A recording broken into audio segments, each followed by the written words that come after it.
C'est à tous des PG. On va se retrouver pour ce petit débriefing de la 15e journée de Ligue 1 qui opposait le Paris Saint-Germain face à Saint-Etienne. Donc, il va se passer à Saint-Etienne pour cette 15e journée. Alors, comment dire? On a gagné, mais dans la douleur. Hein, faut le dire. Alors, on gagne, donc on prend l'avance au classement, mais dans la douleur. C'est une douleur c'est une victoire qui est douloureuse. On a déjà perdu mercredi dernier, hein, face à Manchester, une défaite honteuse. Donc là, il fallait gagner en Saint-Etienne. Alors, Saint-Etienne, ils sont avant-dernier du classement. Mais le football n'est pas une science exacte, comme vous le saviez. C'est une équipe qui est difficile à jouer. Hein. C'est la seule équipe qui a réussi à avoir 10 Ligue 1 dans l'histoire. Donc, c'est une équipe qui est difficile à jouer. Après, côté Paris, il y a des blessés. Hein. Icardi, Verratti, Herrera, Wijnaldum. Bref. Tous ces joueurs-là. Et la compo déjà est chaude. Ah oui. La compo, si tu veux, donc, il y avait déjà Ramos, la première fois qui était titulaire, dans cette équipe-là. Mais la compo, c'est presque la même que Poch nous avait fait à peu près face au Stade Rennais. Ah, mais meurt, en plus, ça a été passé la dernière fois. On avait perdu. Si tu veux, on a Mbappé en pointe. On a après 3 attaquants, donc Neymar, Messi, Di Maria. Après, tu as Gay et Danilo. Et après, tu as la paire plus ou moins en défense. Bernat, Ramos, Marty et Hakimi. Et Donnarumma, évidemment, puisque là-bas, c'est suspendu. Mais bon, c'est pas la même compo. Mais c'est le même système de jeu qui a été mis en place. Bon, ça m'inquiète un petit peu quand je vois ça. On commence ce match.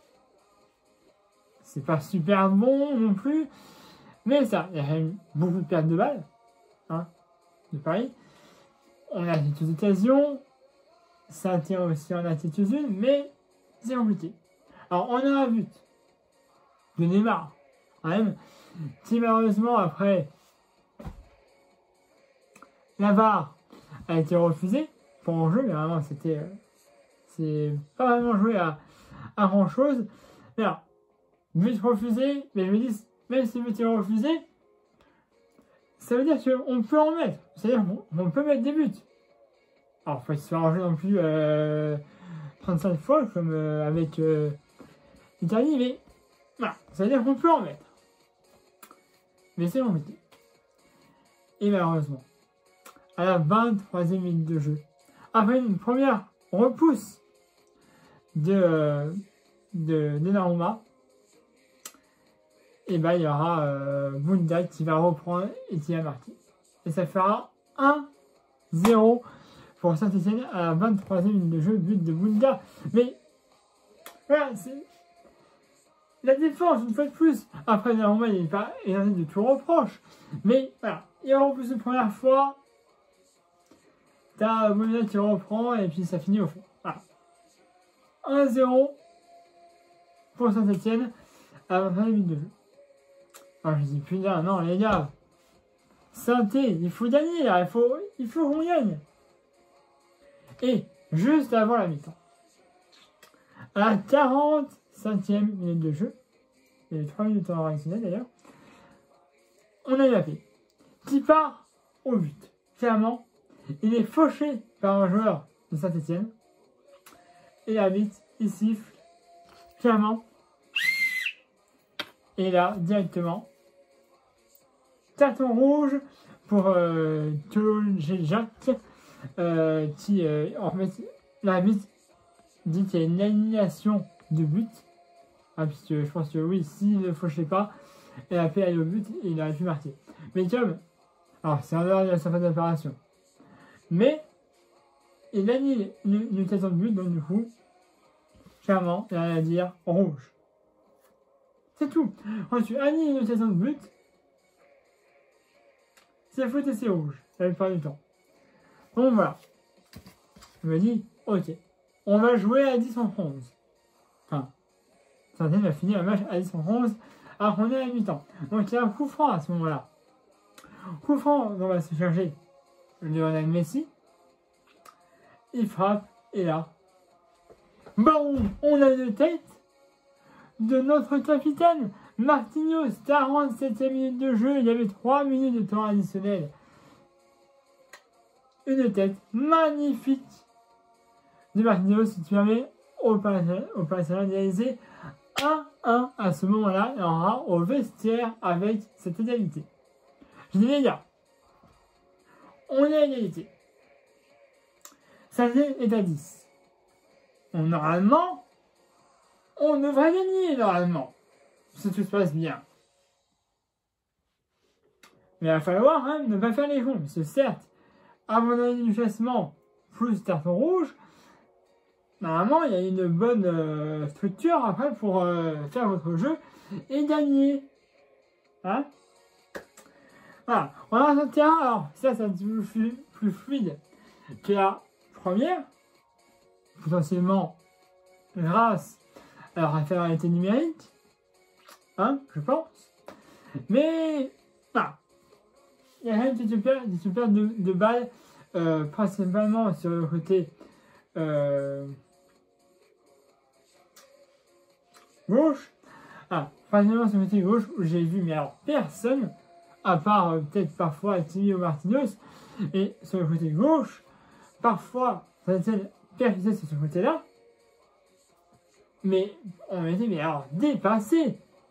Et je dis, putain, là, mettez un ou deux joueurs là, et ça quand ça bascule sur ce côté gauche, on fasse un truc, je sais pas. Mais là, le mec, il bascule sur le côté gauche, il partait. Ça faisait, mais alors, à chaque fois, il partait. Alors, t'avais parfois un Timmy ou rien qui arrivait à reprendre le ballon de justesse, mais il y avait un boulevard sur ce côté gauche, j'ai pas compris. Sans déconner. Alors, Messi, je suis désolé, Messi. C'est Messi qui fait la bataille sur le premier but.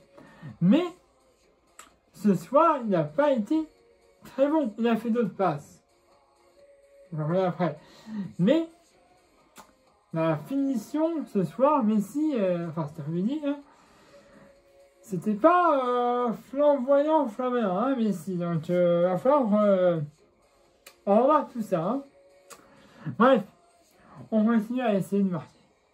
Et c'est très, très compliqué. Mais heureusement, 79e minute de jeu. On voit Messi. Messi tient la balle.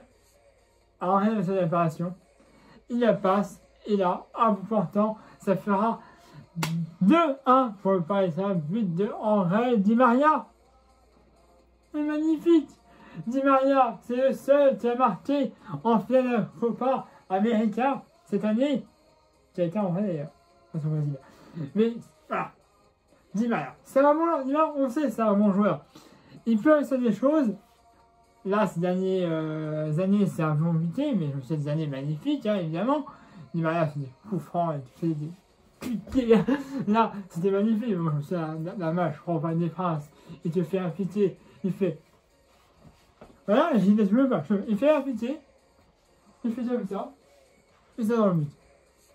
Ça c'était il y a, je crois, la première année où il est arrivé au PSG. Bref. Donc voilà. But de Di Maria, 2-1, 110 minutes du jeu. Je vous dis les gars. Là, vous avez dit ça entre vos mains. Hein? Donc, la gagne. C'est ça. Parce que là, on mène 2-1. En gros, je le rappelle. Mais, on sait parfois, pareil, dans ces moments-là, dans les derniers instants, ils ont tendance à se relâcher et à rien faire. J'ai envie de dire, même pas à tenter, même pas. Voilà. Mais les gars, voilà, là, tu nous en mets encore un petit éventuellement.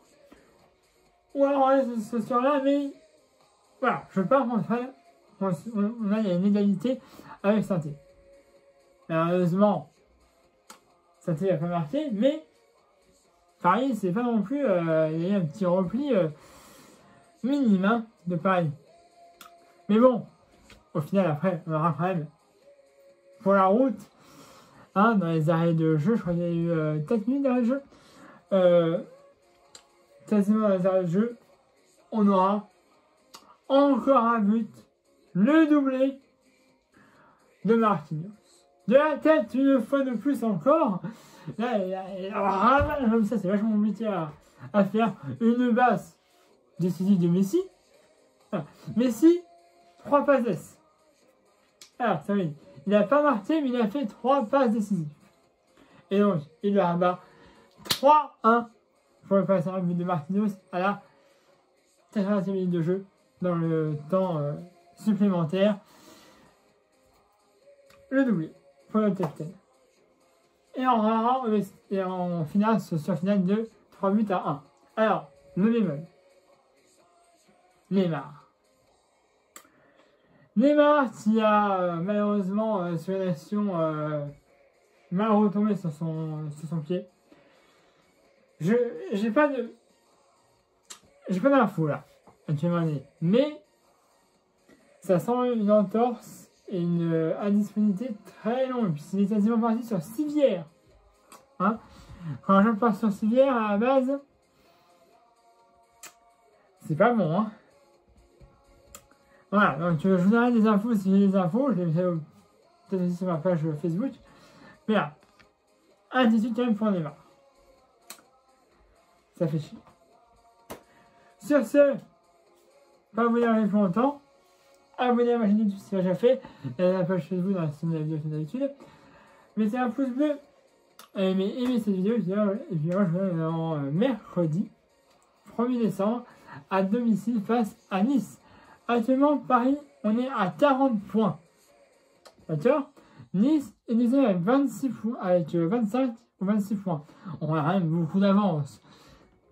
Mais Nice, ils ont perdu là, hier, je crois d'ailleurs, face à Metz. Qui Metz est dernier du classement. Donc, Nice sont deuxième. Il va falloir faire très gaffe, mais on est à domicile. C'est plutôt pas mal. Mais bon, il va falloir faire. Il va falloir gagner pour prendre un peu plus d'avance sur le deuxième. Mais ça va déjà pas mal. Mais ça va bien de prendre. Alors, dernière chose, je vais vous dire avant que le film va être très long, désolé. Vous savez que j'ai le noir, vous voyez, j'ai le maillot bleu aussi, mais je n'ai pas le blanc. Ce n'est pas le maillot que j'affectionne particulièrement. Mais si vous voulez que je vous fasse des débriefings avec un maillot blanc, comme pareil les joueurs, les juniors qui sont joueurs ce soir, et si vous voulez que je prenne ce maillot-là, l'ancien en fait, du coup. Voilà. Laissez-moi dans les commentaires si ça vous intéresse que je fasse les débriefings du PSG avec l'ancien maillot, celui-là, enfin les joueurs en blanc, alors vous me dites non, on s'en fout, des PSG, fais-les avec les maillots que tu veux, et puis voilà. C'est une question que je vous pose, répondez-moi dans les commentaires. Voilà, bon, 14 minutes, trop long, excusez-moi. Abonnez-vous à ma chaîne YouTube si ce n'est déjà fait, à la page Facebook dans la description de la vidéo comme d'habitude, et mettez un pouce bleu et aimez cette vidéo, et puis je vous retrouve normalement mercredi 1er décembre à domicile face à l'OGC Nice. Voilà, allez, salut à tous, pareil magique.